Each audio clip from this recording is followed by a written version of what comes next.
We'll do that. We'll be discussing the news that set the agenda, that has set the talk for this week. And yesterday, as we complete, of course, the updates on the news that were there yesterday for those who missed, Robert Kyagulanyi Ssentamu has called for the public or for supporters of NUP to hold a peaceful protest. He cited Article 3 and also cited Article 23, saying they have the right to peaceful protest. Reasons for this protest, he said a number of their colleagues are still in prison and government has refused to give them bail, and civilians are being tried in military court. He also said that the government rigged the elections because according to a number of people that were there, Sarah Nakandi, a reporter being one of them, during the session in Kamocha when he was addressing people, Robert Kyagulanyi released over 2,500 DR forms saying that those DR forms showed that he won the elections on a landslide,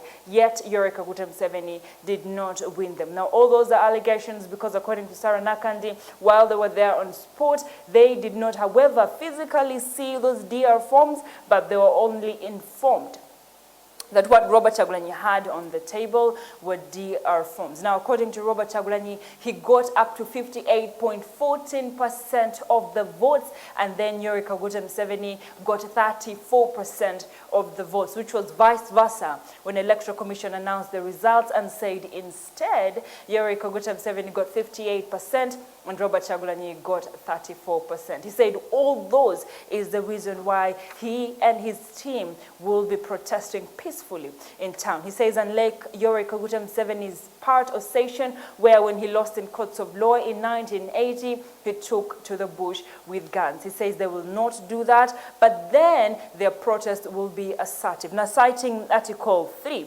Robert Kyagulanyi says, as we have been saying, our strategy is non-violent but lawful. We shall not hold guns. Ours will be peaceful but very assertive in courts. And he says that Article 3 of the Constitution empowers Uganda to restore the constitutional order if it has been usurped. Now we have the story. Let's look at it. What happens when these people go out there and protest peacefully? We saw what happened on November 18th, when there was a protest and 54 people died. And then we'll come back and discuss that. Kyagulanyi presented DR forms showing that he won by 54.19%, beating Yoweri Kaguta Museveni, who got 38.82% of the votes, unlike the result announced by the Electoral Commission that Yoweri won by 58%. The declaration forms that we were able to access in all different ways indicate that we won the election by 54.19%, despite the massive ballot stuffing and other forms of rigging. We therefore want to inform the nation that we won the January 14th presidential election in this year 2021. While addressing journalists, Kyagulanyi also displayed the filed affidavit that he withdrew from the court of law, saying evidence of the DR forms would have been ignored and signed by court. Kyagulanyi then announced the party's next course of action, nothing that he had kept his promise in bringing the case to the People's Court. Ladies and gentlemen, fellow Ugandans, today I am here to announce once again to all of you here that we are on our own. We have brought the case back to the court of the people, and the people of Uganda must now sit and pass judgment in this matter.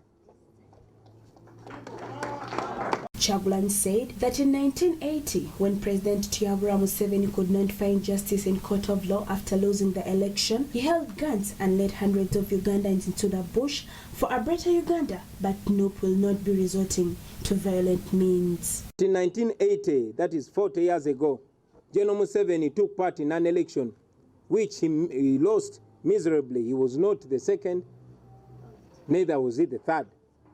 He claimed that the election had been rigged and took our people to the bush to fight and reclaim the victory. Hundreds of our people died, mothers, fathers, uncles, grandfathers, grandmothers, etc. Saying our strategy is non-violent and lawful. I will say it again for clarity. Our strategy is non-violent and it is lawful. He then quoted Article 29 of the Constitution that gives a right to peaceful protest, urged his supporters to march to the respective Electoral Commission offices in peaceful protest.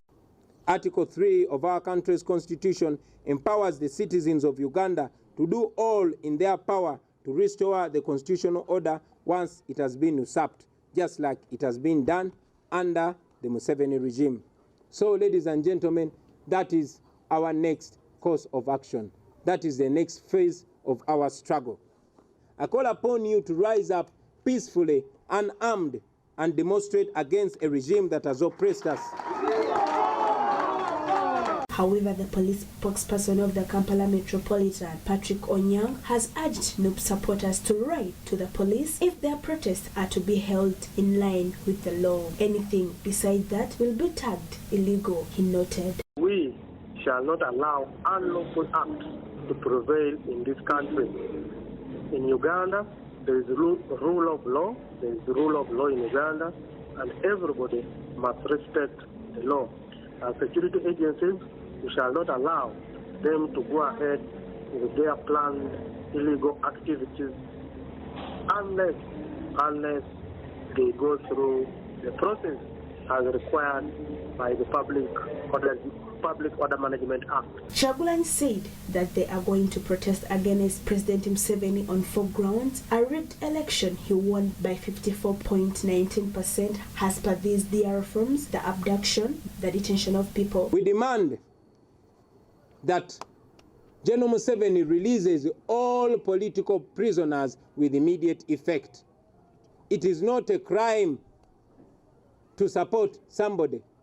If it was a crime, there shouldn't have been presidential elections. But all of you remember that my entire campaign team was arrested and they are languishing in prison. Those are prisoners of conscience. In town, Sarah Nakandi, STV, sent. The declaration forms that we were able to access in all different ways indicate that we won the election by 54.19%, despite the massive ballot stuffing and other forms of rigging. We therefore want to inform the nation that we won the January 14th presidential election in this year 2021.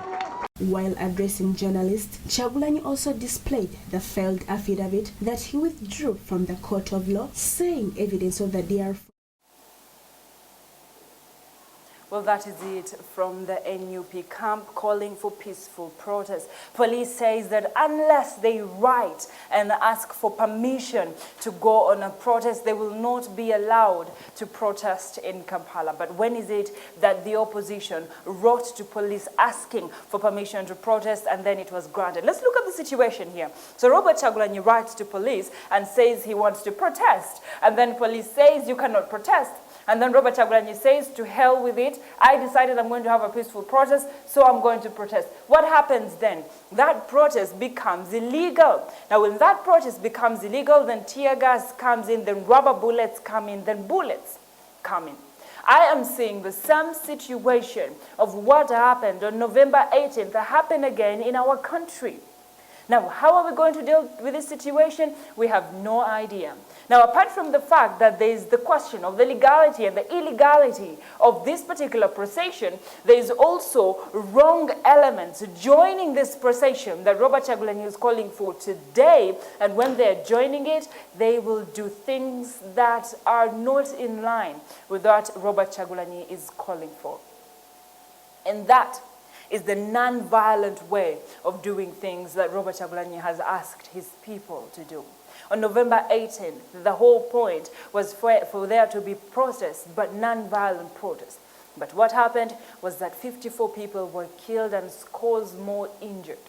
We also saw that a number of cars were destroyed, a number of buildings were destroyed, the tires were being burned. We had army officers or police officers who were not in uniform, but they were there and they were shooting people straight forward in their faces. Now we're going through the same process again with this protest that Robert Kyagulanyi has called for. How is he going to ensure that these protests are non-violent? Is the question that we're asking ourselves today as as they get ready to protest. Yesterday, the district, the country, the city was filled with police. Why? They said they got intelligence reports that NUP was planning to protest on Tuesday, and so they would not allow for it to happen. What is your view about Robert Kyagulanyi saying that he is going to hold the protest? Do you think that this is what ought to happen? Or do we agree that Ugandans need to restore mulemu? Tugambe, it is time for politics and the game to come to an end. It is time for Ugandans to come back to work. Or are you saying that we need to do this protest? But again, if you say we need to do this protest, my question comes again, how peaceful can a protest be? How peaceful can a peaceful protest be? We'll wait and see. As he says, today is the day that that particular protest will be held. Hopefully, they will ask for a letter from police, but the guarantee that police will give it to them, so we'll wait and see, and then definitely we'll update you in Select News and Select Yenjawulo. Now, yesterday, of course, as we're winding up with this conversation, the ICT Permanent Secretary communicated about the Facebook shutdown that happened from 12th January to date, and Facebook has not been restored unless you're on VPN. Now, we remember that on January 12th, the internet as a whole thing was shut down, not only social media platforms, but internet, and a number of businesses were affected. Now, the internet shutdown destroyed a number of things. See, Uganda is a growing country. Uganda is a country where the youth are looking at embracing internet and trying to use it to market their products. However, they're now at the point where we saw government shutting down internet and they were unable to do their jobs. Like we have Jumia, we have products like Safe Border, we have Uber, people who were not working when the internet was down. What happened to e-banking that banks decided to embrace? Now, all that happened, and it happened because Facebook decided to shut down the pages of a number of government officials in the ICT department, saying they were trying to influence the conversation of elections, and that's why they were shut down. Now, Museveni came up to ask Facebook to restore those particular accounts, and Facebook said, no, we are not going to restore them. And Museveni said, when we came up to ask you to shut down YouTube, Facebook accounts for the opposition that were putting up stories about riots in Uganda, you refused to listen. And now you're shutting down accounts for my people. We're going to shut you down as well. And that is what happened. And then internet was restored. Facebook has not been restored. Now, the permanent secretary in the Ministry of ICT says it is time for Ugandans to create their own social media platforms. If Mark Zuckerberg was able to create Facebook, how are we not able to create our own? Is the question he asked. So he's calling for innovative youth and tech savants to come up and create our own social networking platforms. Let's look at that story. To come where we see what is the reality in Uganda having its own social networking platforms. Aimed at providing helpful insights at the prospects of the ICT sector in Uganda, the Permanent Secretary for the Ministry of Information and Communications Technology (ICT), Vincent Bagile, has said that government will soon put out a call to Ugandans to develop their own social networking platforms like Facebook, which can be exported.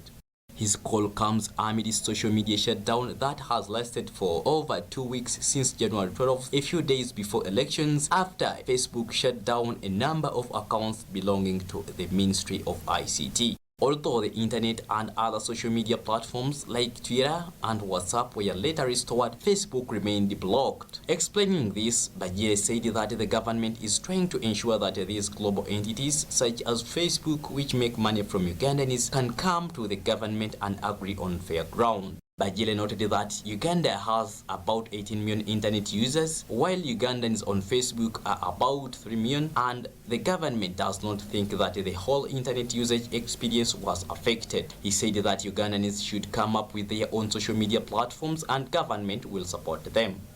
On March 1st, while meeting a group of NRM supporters at the State House in Entebbe, President Yoweri Kaguta Museveni castigated the tech giants for acting biased to the NRM and its supporters. He said that their blockage in Uganda will not affect important things. Arafat Musoke for Select News.